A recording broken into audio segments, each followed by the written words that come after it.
Shaktipuram, South India's biggest 200 acres township in Coimbatore. Premium commercial and residential plots. Shri Venkateshwara University, empowering education, elevating futures. GKNM Hospital, Coimbatore's trusted cancer care center for adult and pediatrics.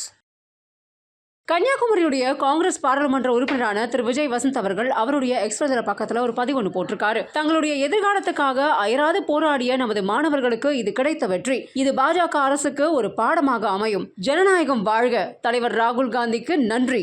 இந்தியாவுடைய எதிர்காலத்தோடு துணை நிற்பதாக ராகுல் காந்திஜி அறிவிச்சது உண்மையிலேயே இன்னைக்கு வெற்றி பெற செஞ்சிருக்கு அப்படிங்கிற மாதிரி தன்னுடைய சந்தோஷத்தை வெளிப்படுத்தியிருக்காரு. இந்த இதுவே ரெக்கக்னைஸ் பண்ணியிருக்காங்கன்னா அது வந்து நேரில் பெரிய விஷயம் தான் சொல்லுவேன். இப்போ தந்தையோட மறைவுக்கு பிறகு அந்த டைம் பேசினாங்க. ஸோ அந்த குடும்பத்துக்கு தான் நாங்கள் வந்து சில விஷயங்கள் பண்ண வேண்டியது இருக்குங்கிற மாதிரி காங்கிரஸ் சில தலைவர்கள் பேசினாங்க. ஸோ எளிமையாக நடந்துருச்சு அவங்களுக்கு இந்த சீட் வந்தது? இல்லை, அப்படின்னு நம்ம சொல்ல முடியாது. ஏன்னா வந்து அதாவது அப்பாவுடைய தொண்டு காங்கிரஸ் கட்சிக்கு பார்த்திங்கன்னா வந்து ஈடு கொடுக்க முடியாத ஒரு இது. கட்சிக்கு மட்டும் இல்லை, மக்களுக்கும் சரி, சமுதாயத்துக்கும் சரி, அதே மாதிரி வந்து வியாபாரிகளுக்கும் சரி. ஸோ அவங்களோட ஜேர்னி வந்து ஒரு பெரிய ஜேர்னி. அவங்களுடைய கனவு ஃபுல்ஃபில் ஆனது 2019 ஒரு எம்பி ஆகி அவங்களுடைய அந்த டேர்மை முடிக்க முடியாமல் அவங்க வந்து கொரோனாவால் பாதிக்கப்பட்டு இறந்துட்டாங்க. இதில் வந்து என்னென்னா வந்து அந்த டைமில் தான் வந்து எனக்கு வந்து அப்பாவோட கனவுகளை நிஜமாக்கணும். ஏன்னா அது வரைக்கும் இருக்கும்போது நம்ம ஒரு ஃப்ரண்ட் ரன்னராக இல்லவே இல்லை. நான் வந்து அரசியல்னாலும் அப்பா கூட நான் ஈடுபாட்டில் இருந்தேன். நான் ஃபஸ்ட்டு அப்பா மேயர் எலெக்ஷன்லேருந்து கேம்பெயின்ஸுக்கு போயிருக்கேன். அப்போ காலேஜ் ஸ்டூடெண்ட் நான். ஸோ அந்த மாதிரி நம்ம பிஹைண்ட் இதில் அப்பா இப்படி பண்ணலாம்ப்பா அப்படி பண்ணலாம்ப்பான்னு கன்னியாகுமரி வரும்போது நாங்கள் ரொம்ப இன்வால்வாக இருந்தோம். ஃபார் எக்ஸாம்பிள் பார்த்தீங்கன்னா வந்து நோவல் டாட்டா அவர்களை பார்த்து வந்து டிசிஎஸை கொண்டு வரணும்னு கேட்டோம். அதே மாதிரி ஒரு ஜப்பான் நிறுவனத்தோட வந்து கடல் சீத்தத்தை எப்படி பண்ணலாம்னு பேசினோம். அப்பா வந்து முயற்சி எடுத்து ஏர்போர்ட்டே வர ஃபீஸிபிலிட்டி இல்லைன்னு சொல்லும்போது ஒரு எக்ஸ்பர்ட்ஸை கூப்பிட்டு வந்து அவங்கள டெல்லி கூப்பிட்டு போய் வாங்கி எஸ் இஸ் ஃபீஸிபிள்னு சொல்லி ஃபஸ்ட் ஃபேஸ் பண்ணி செகண்ட் ஃபேஸ் ஓகே. ஸோ இந்த மாதிரி ஒரு விஷனோட போயிட்டு இருக்கும்போது திடீர்னு மறைந்த உடனே ஐயோ அது பண்ண வேண்டிய கடமை நம்மளுடைய கடமைன்னு நான் சொல்லுவேன். ஒரு தந்தையை விட்டு பண்ணிக்கிறே மகனாக செய்ய வேண்டியது. அது குடும்ப ரீதியாகவும் சரி, வசந்தன் கோவாக இருந்தாலும் சரி, சமூக பணியாக இருந்தாலும் சரி, வந்து இது எனக்கு செய்ய வேண்டிய கடமைன்னு தான் எடுத்துக்கோங்க. உங்களுக்கு அந்த கடமையை அதை நம்ம பண்ணணுங்கிற ஒரு ஆசையும் கடமையும் இருக்கு. பட் கட்சிக்குள்ள அதை முழுமையாக ஒத்துக்கிட்டாங்களா? கட்சிக்குள்ள வந்து முழுமையாக ஒத்துக்கிட்டாங்கன்னா நான் வந்து மறைந்த பின்பு நான் உள்ள வரல. அதுக்கு முன்னாடி பார்த்து ஏஐசிசி மெம்பராக இருந்திருக்கேன், ஆர்ப்பாட்டங்களில் கலந்துருக்கிறேன், நிகழ்ச்சிகளில் கலந்துருக்கேன். ஏன்னா அப்பா ஃப்ரண்ட் ஹேண்ட் இருந்தாலும் நம்ம தெரியல. நிறைய பேர் கேட்டாங்க நீங்கள் கட்சியில் என்ன இருந்தீங்க சார், நான் இதில் இருந்த பாருங்க அப்படின்னு ரெஃபரன்ஸ். ஓகே நீ இருந்திருக்கீங்களான்னு ஒரு இது வந்து அப்பா மறைவு பின்பு வந்து நம்ம தெரிஞ்ச உடனே ஒரு லைம் லைட்டில் வந்த மாதிரி. நடுவில் கார்த்தி சிதம்பரம் அவர்கள் கன்னியாகுமரி தொகுதிக்கு வந்து பிரியங்கா காந்திக்கு விருப்ப மனு கொடுத்தாரு இல்லையா? அப்போ எப்படி இருந்துச்சு அது? அப்போ எனக்கு என்ன தோணுச்சுன்னா, ஓகே கட்சிக்குள்ள அதுக்கு முன்னாடியே பேசிட்டு இருந்தாங்க விஜய் வசந்துக்கு தான் தொகுதி கொடுக்க போறாங்க அப்படின்னு பேசிட்டு இருக்கும்போது இந்த ஒரு நிகழ்வு நடந்தது. கட்சிக்குள்ள அப்போ ஒரு சப்போர்ட் இல்லாம இருக்கும் அப்படி இல்லை. அதாவது அதுக்கு தான் பேர் விருப்ப மனுன்னே வச்சிருக்காங்க. அவங்க விருப்பப்படுறவங்கள வந்து இது பண்றது தான் விருப்ப மனு வச்சிருக்காங்க. ஏன்னா வந்து அப்பா போட்டியிடும் போது ராகுல் காந்தி அங்கே போட்டியிடும் சொல்லி விருப்ப மனு கொடுத்தவங்களும் இருக்காங்க. ஸோ அதனால அந்த விருப்பத்தை வந்து ஒரு அகில இந்திய தலைவர் நம்ம தொகுதியில் கன்னியாகுமரி வந்து காங்கிரஸோட கோட்டையாக இருந்த ஒரு இது, காமராஜர், குமரி அனந்தன் இவங்கெல்லாம் வெற்றி பெற்ற ஒரு இது, டென்னிஸ் எல்லாருமே வெற்றி பெற்ற ஒரு காங்கிரஸோட இதாக இருந்தனால அந்த ஒரு பலம் இருக்கிறதுனால வந்து பண்ணால் நல்லா இருக்கும்ன்ற ஒரு இது. இப்போ சீட் கொடுத்தாச்சு, எந்த அளவுக்கு நம்பிக்கையா இருக்கீங்க?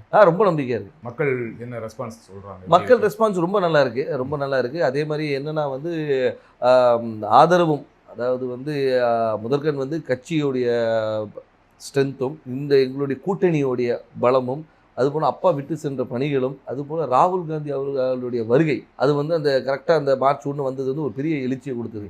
எங்கள் தொண்டர்கள் மத்தியிலும் சரி, பொதுமக்கள் மத்தியிலும் ஓகே நம்ம ஊர் வந்திருக்காங்க, அவர் பண்ண, அதாவது ஒரு தலைவராக வராமல் ஒரு தொண்டனாகவும் சராசரி மனிதனாக வந்தார். இப்போ நீங்கள் வந்து எல்லா தலைவரும் வராங்க, மீட்டிங் போகிறாங்க. அப்படி இல்லாமல் ரோட்டில் ஒரு டீ கடையில் நின்று ஒரு பையனை கூப்பிட்டு பேசி அவங்ககிட்ட ரன்னிங் இன்ட்ரெஸ்ட் இல்லைன்னா ஷூஸ் இருக்கா, இல்லைன்னா ஷூஸ் வாங்கி கொடுத்து அனுப்புகிறேன். ஸோ இந்த மாதிரி ஒரு இதுக்கு பர்சனல் கனெக்ட், திடீர்னு போய்ட்டு ஸ்கூலில் போய் தண்டனை எடுக்கிறாரு, இன்ட்ராக்ட் பண்ணுற ஸ்டூடெண்ட்ஸோட.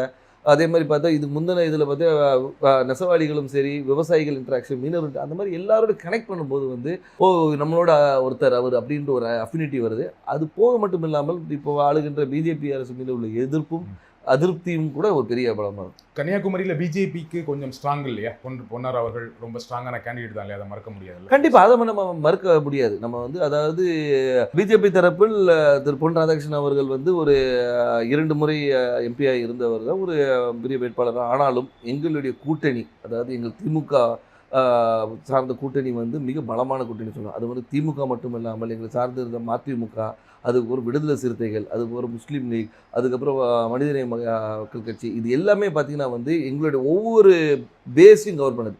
அதாவது ஒரு முஸ்லீம்ஸ் கவர் பண்ணுறது, திமுகவோட ஸ்ட்ராங் ஹோல்டு, மதிமுகவோட ஸ்ட்ராங் ஹோல்டு, அந்த மாதிரி வந்து எல்லா பாக்கெட்டும் கவர் பண்ணி எங்களோட ஸ்ட்ரென்த்தை வந்து நான் இன்னும் மொபிலைஸ் பண்ணி வச்சுருக்கோம். ஸோ இப்போ பார்த்தீங்கன்னா வந்து இது வந்து எங்களோட ஷுவர் ஷாட் விக்ட்ரின்னு சொல்லணும். ஸோ உங்கள் கூட்டணியோட ரொம்ப ஸ்ட்ராங்காக இருக்குது, அந்த கூட்டணியை ஒரு பெரிய வெற்றி தேடித்தரும்னு சொல்கிறீங்க. கண்டிப்பாக. திரு வசந்தகுமார் அவர்களுக்கு கன்னியாகுமரி தொகுதி மக்கள் வாக்களித்தாங்க. ஏன் விஜய் வசந்த் அவர்களுக்கு வாக்களிக்கணும்? ஏன் உங்களுக்கு வாக்களிக்கணும்? அதான் வசந்தகுமார் அவர்களுக்கு வாக்களித்தனால விஜய் வசந்துக்கு வாக்களிக்கணும்னு நான் சொல்ல வரல. ஆனால் ஒரு காங்கிரஸ் வேட்பாளராகவும் அதே மட்டுமல்ல வசந்தகுமார் அவர்கள் வந்து இந்த மக்களுக்கும் கன்னியாகுமரி மக்களுக்கும் பல துண்டுகளை செஞ்சுருக்காங்க. அது விட்டு போன பணிகளை வந்து அவர் மகன் செய்வார் என்ற ஒரு நம்பிக்கை அவங்களுக்கு இருக்குது. அது மட்டும் இல்லாமல் வந்து நான் வந்து ஒரு வாரிசாக வந்து நேராக போயிட்டு வந்து நான் நேராக டெல்லியில் இங்கேயும் போய் வரல. அடுத்த நாளே மக்களை சந்தித்தேன், மக்களோட இருந்தேன், எல்லா நிகழ்ச்சிகளை கலந்து கொண்டு எல்லாரோட நிறை குறைகளை கேட்டுட்ருக்கோம், மக்களாக இருந்தோம். அது ஏன்னா எடுத்தவொன்னே அக்செப்ட் பண்ணிக்க மாட்டாங்க. கேட்குற கேள்விக்கு நான் சொல்கிறேன், அதை அக்செப்ட் பண்ண வைக்கிறதுக்கு நான் ஒர்க் பண்ணேன். ஸோ அதனால் வந்து அப்பாவுடைய இடத்தை வந்து மகன் வந்து நிரப்பார் என்ற நம்பிக்கையை அவங்களுக்கு கொடுத்தேன். அந்த நம்பிக்கையை வந்து எல்லார் மேலேயும் பெருசாகவே இருக்குது. அதனால் வெற்றி வாய்ப்பு ரொம்ப நல்லது. குமரி மாவட்டத்தில் வரீங்க, ரொம்ப படித்த மாவட்டம், ஆனால் அங்கே நிறைய பிரச்சனைகளும் இருக்குது. அதை கரெக்டாக ஐடென்டிஃபை பண்ணியிருக்கீங்களா? என்னென்ன திட்டங்கள் வச்சுருக்கீங்க? கண்டிப்பாக. அதாவது வந்து நீங்கள் கன்னியாகுமரியை பொறுத்த வரைக்கும் பார்த்தீங்கன்னா வந்து இந்த மிக்ஸ் ஆஃப் ஆல்னு சொல்லலாம். அதாவது கடல் இருக்குது, மலை இருக்குது, எல்லாமே இருக்குது. அதனால் வந்து மக்களுடைய தேவைகளும் அவங்களுடைய இதுவும் நிறைய வேறுபாடுகள் இருக்குது. ஒரு பாக்கெட்டையும் நாங்கள் அனலைஸ் பண்ணி வச்சுருக்கோம். அதாவது இந்த மக்களுக்கு இது தேவை, இவங்களுக்கு இது தேவையில்லைன்ற அளவுக்கு அனலைஸ் பண்ணி வச்சுருக்கோம். மக்களுக்கு விரோதமான எந்த ஒரு சட்டத்தையும் கொண்டு வரக்கூடாது என்ற ஒரு முடிவும், மக்களுக்கு எப்போவுமே நன்மை கொடுக்கணுன்ற ஒரு சட்டத்தை கொண்டு வரணும். அவங்கள மக்களுடைய வாழ்வாதாரத்தை உயர்த்துகிற அளவுக்கு என்ன செய்யணுமோ அந்த திட்டங்களை கொண்டு வந்து. எனக்கு தெரிஞ்ச வரைக்கும் குமரி மாவட்டத்தில் வாழ்வாதாரம் ஓரளவுக்கு நல்ல வாழ்வாதாரம் இருக்கும். எல்லாமே படித்தவங்களாக இருப்பாங்க, வேலையில் இருப்பாங்க. ஆனால் என்னென்னா அங்கே என்ன வேலை கிடைக்குன்னா, ஒன்று படித்து முடித்தா டீச்சர், பெண்களாக இருந்தால் நர்ஸு, அப்படி இல்லைன்னா இப்போ ஒரு சமீப 10 வருடங்களாக சாஃப்ட்வேர் இன்ஜினியர் நிறைய பேர் வந்து சென்னையில் வேலை பார்க்குறாங்க, ஃபாரின் போவாங்க, கப்பல் போவாங்க, இந்த மாதிரி வேலை செய்வாங்களே தவிர மாவட்டத்துக்குள்ளே வேறு என்ன வேலை வாய்ப்புனா எதுவுமே பெருசாக கிடையாது. ஃபேக்ட்ரிஸ் கிடையாது, சாஃப்ட்வேர் கம்பெனிஸ் கிடையாது. அப்போ அதற்கான திட்டங்கள் என்ன?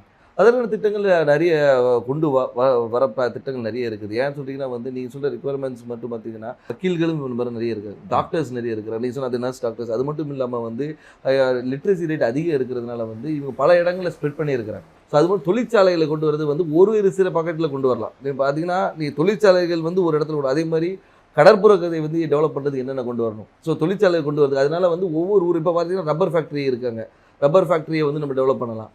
ஸோ வந்து அது மாதிரி தொழிற்சாலை நிறைய இருக்குது. அதே மாதிரி வேலைவாய்ப்பு திட்டங்களும் நிறைய கொண்டு வரலாம். நம்ம என்னென்னா நம்ம மக்கள் என்னென்னா இங்கே இருக்கிற மக்கள் எல்லாமே பாதி பேர் வெளியே தான் இருக்கிறாங்க. இப்போ இந்த கொரோனால தான் நமக்கு தெரிஞ்சு பாதி பேர் ஊரில் இருக்கும். இவ்வளோ பேர் வந்து நம்ம ஊரை சார்ந்தவங்க இந்த தமிழ்நாடு முழுக்க இருக்காங்க தெரியுது. Karthipuram, South India's biggest 200 acres township in Coimbatore. Premium commercial and residential plots. Shri Venkateshwara University, empowering education, elevating futures.